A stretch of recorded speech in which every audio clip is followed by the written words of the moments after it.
විවිධ විදුහල්පතිතුමා ඇතුළු ආචාර්ය මණ්ඩලයෙන් හා මාතාවේ සොයසොයන්ට අවසරයි. අද මම මාතෘකාත්මක ගත්තේ අපගේ ජීවිතය ගැන.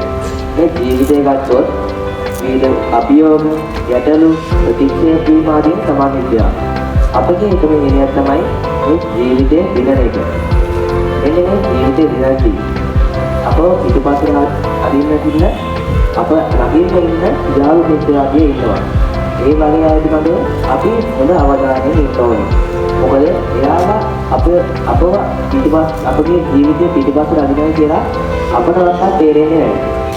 ඒ වගේම තමයි අපේ ජීවිතේ දිනද්දී අපිට තියෙන බේසික් මාර්ගයක් තමයි ඉගෙනීම කියලා කියන්නේ. මේ ඉගෙනීම කියලා ගත්තොත් මේ ඉගෙනීමෙන් ඉගෙන ගන්නදී අපගේ ජීවන චර්යාව වෙනස් වෙන්න ගන්නවා. ඒකට හේතුව තමයි ඉගෙන ගන්නදී අපිට දැනුම ලැබෙනවා. දැනුම ලැබෙද්දී අපගේ ජීවිත චර්යාව වෙනස් වෙන්න පටන් ගන්නවා.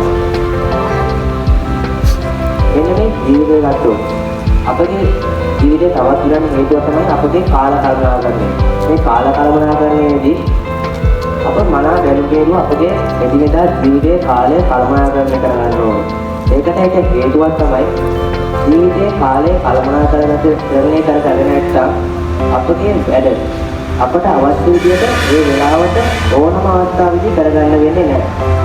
ඒ හින්දා අපගේ ජීවිතයේ දියුණුවට බලපානවා. ඒ වගේම තමයි අපගේ ජීවිතයේ තවත් එකක් තමයි ප්‍රශ්න කියලා කියන්නේ. මේ ප්‍රශ්න ගත්තොත් ඒ ප්‍රශ්න වලින් අපට මානසික පීඩනය ලබා දෙනවා.